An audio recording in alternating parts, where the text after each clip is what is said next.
ओम दुर्गे नमः। शक्तको शमतक शमतक। व्यास जी अपने पुत्र सुखदेव को श्रीमद्देवी भागवत से कथा सुना रहे। कह रहे, पुत्र,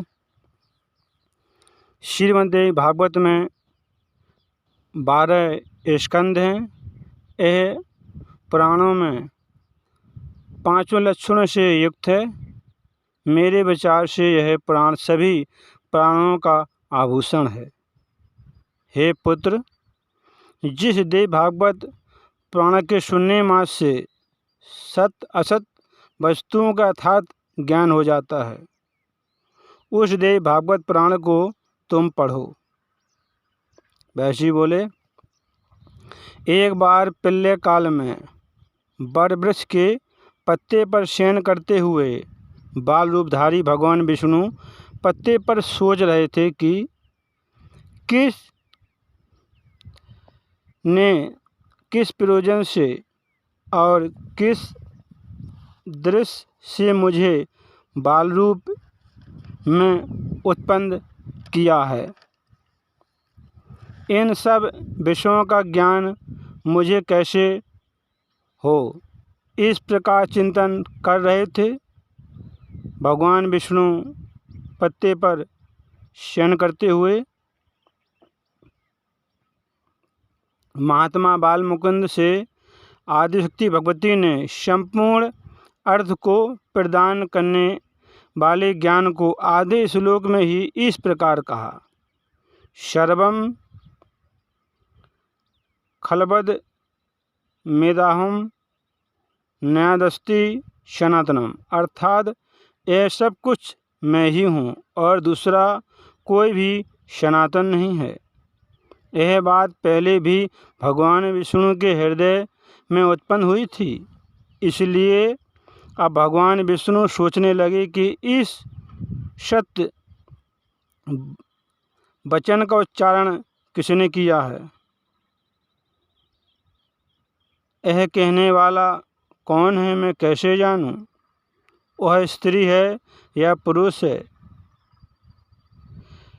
ऐसी चिंता वाले भगवान विष्णु ने देवी भागवत को हृदय में धारण किया था और उसी श्लोक में मन लगाए हुए बार बार उच्चारण करने लगे। उसी श्लोक को मन लगाकर बार बार उच्चारण करने लगे और उसी समय शंख चक्र गदा पद्म इन श्रेष्ठ आयुधों को धारण किए हुए शत्रुभुजा शांति स्वरूपा शांता शिवा दिव्यवस्त्र आभूषणों से सुसज्जित होकर अपने ही समान विभूतियों वाली सखियों सहित उत्पन्न हुई।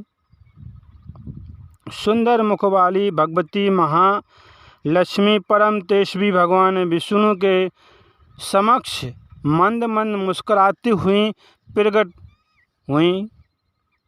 उस अपार प्रलय सागर में बिना अवलंब के स्थित रूप वाली दिव्य देवी को देखकर कमलनयन भगवान विष्णु बड़े ही आश्चर्य में पड़ गए। देवी के साथ वहाँ पर रति भूति बुद्धि मति कीर्ति स्मृति घृति सिद्धा मेधा स्वाहा सुधा क्षुधा निद्रा दया गति तुष्टि पुष्टि क्षमा लज्जा, ये शक्तियाँ अलग अलग रूप में महादेवी के समीप सभी ओर खड़ी हुई थीं। वे सभी देवियाँ शेष आयु धारण किए हुए थीं, नाना प्रकार के आभूषणों से विभूषित थीं और देवियों के हृदय पर मोतियों के हार सुशोभित हो रहे थे। भगवती महालक्ष्मी और उनकी साथ सभी सखियों को उस प्रलय सागर के जल में उपस्थित देखकर भगवान विष्णु के मन में बड़ा आश्चर्य हुआ। भगवती की माया देखकर चकित भगवान विष्णु हो गए। सोचने लगे कि ये देवियाँ कहाँ से आई हैं, मैं बरवृक्ष के पत्ते पर कैसे आ गया हूँ। महासागर में बरवृक्ष कहाँ से उत्पन्न हो गया, सागर में यह पौधा वृक्ष कहाँ से उत्पन्न हो गया और किसके द्वारा मैं सुंदर स्वरूप वाला बालक बनकर उस पर बरवृक्ष के पत्ते पर स्थापित किया गया हूँ। मुझे किसने इस पत्ते पर रख दिया? क्या यह मेरी माता तो नहीं है या यह कोई माया है? किसने और किस कारण से मुझे इस समय दर्शन दिए हैं? अब मैं इस विषय में क्या कहूँ? मैं यहाँ से कहीं चला जाऊँ या फिर मौन धारण करके बाल भाव से सावधान होकर यहीं स्थित रहूं? व्यास जी बोले, पुत्र, बदवृक्ष के पत्ते पर सोए हुए भगवान विष्णु को आश्चर्यचकित देकर मंद मंद मुस्कुराती हुई देवी ने कहा, हे विष्णु, आप आश्चर्यचकित में क्यों पड़ गए हो? आप उस महाशक्ति की माया से पूर्व काल में भी सृष्टि की उत्पत्ति और प्रलय होने पर भी इसी प्रकार बार बार जन्म लेकर मुझे भूलते रहते हो। मैं पराशक्ति निर्गुणा हूँ। मैं और तुम तो सगुण हैं। जो कि सत्व की शक्ति है उसे आप मेरी ही शक्ति समझिए। आपके नाभि कमल से ब्रह्मा जी उत्पन्न होंगे। वे ही रजोगुण से युक्त होकर समस्त ब्रह्मांड की सृष्टि करेंगे। ब्रह्मा जी भी तपोबल का आश्रय लेकर श्रेष्ठ शक्ति प्राप्त करके रजोगुण के द्वारा त्रिभुवन को लाल वर्ण का कर देंगे। गुणों सहित पृथ्वी, जल, अग्नि, आकाश और वायु, इन पांचों महाभूतों की और मन के साथ इंद्रियों और देवताओं की रचना करके बुद्धिमान ब्रह्मा जी जगत की सृष्टि करेंगे। इसी कारण ब्रह्मा जी कर्ता कहे जाएंगे और आप इस विश्व के पालक होंगे। भगवान विष्णु के क्रोध करने पर भवों के मध्य भाग से रुद्र उत्पन्न होंगे और रुद्र भी घोर तप करके तामसी शक्ति प्राप्त करके कल्पांत के समय सृष्टि के संहार करता होंगे। इसी कारण मैं आपके पास आया हूँ। आप मुझे वही शब्द की शक्ति समझिए। मैं यही रहूँगी। मैं तो सदा आपके ही पास रहती हूँ। आपके हृदय में मैं निरंतर निवास करती हूँ। भगवान विष्णु बोले, हे देवी, कुछ समय पूर्व मैंने स्पष्ट अक्षरों वाला जो आधा श्लोक सुना था वह परम कल्याणदायक और रहस्यमय वाक्य किसने कहा था? हे देवी, यह मुझे शीघ्र ही बताइए। इस विषय में मुझे शंका है। जिस प्रकार निर्धन पुरुष धन की चिंता करता रहता है, उसी प्रकार मैं उस श्लोक को बार बार स्मरण करता रहता हूँ। व्यास जी बोले, भगवान विष्णु वह वचन सुनकर मुस्कुराती हुई महालक्ष्मी ने मधुर शब्दों में कहा। लक्ष्मी जी बोली, हे विष्णु, मेरी बात सुनिए। मैं सगुण रूपा चतुर्भुजा भगवती हूँ। आप मुझे जानते हो या ना जानते हो, किंतु मैं निर्गुणा भी हूँ। आप यह जान लें कि वह अर्ध श्लोक उसी पराशक्ति आदिशक्ति ने कहा था। आप उस श्लोक को सब वेदों का तत्व स्वरूप कल्याणकारी और पुण्यप्रद श्रीमद्देवी भागवत समझिए। मैं भगवती की कृपा मानती हूँ कि भगवती ने ऐसा गुप्त परम रहस्यमय मंत्र आपके कल्याण के लिए कहा है। आप इस श्लोक को सदा अपने चित्त में रखिए, ध्यान में रखिए, और कभी भी इस श्लोक को विस्मृत भूलना ना, इसको कभी मत भुलाना, इसको भूल मत जाइए। इस श्लोक को हमेशा याद रखना। यह सब शास्त्रों का सार है और महाविद्या के द्वारा प्रकाशित किया गया है। इस श्लोक से बढ़कर त्रिभुवन में कुछ भी ज्ञान नहीं है। आप निश्चित ही देवी के परम प्रिय हैं, इसलिए देवी ने यह मंत्र आपको बताया है। महालक्ष्मी के इस वचन को सुनकर भगवान विष्णु ने इस श्लोक को सर्वश्रेष्ठ मंत्र समझकर सदा के लिए अपने हृदय में धारण कर लिया है।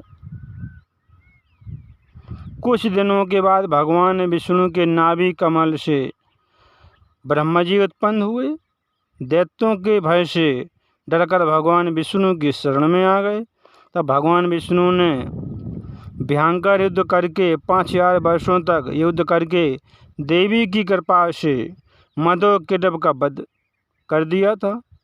फिर उस विशद अक्षरों वाले श्लोक रूप मंत्र का जप करने लगे। भगवान वासुदेव को मंत्र का जप करते हुए देखकर ब्रह्मा जी ने प्रेम पूर्वक कमलपति भगवान विष्णु से पूछा, हे प्रभु, हे पुंडरीकाक्ष, हे जगदीश्वर, आप किसका जप कर रहे हैं?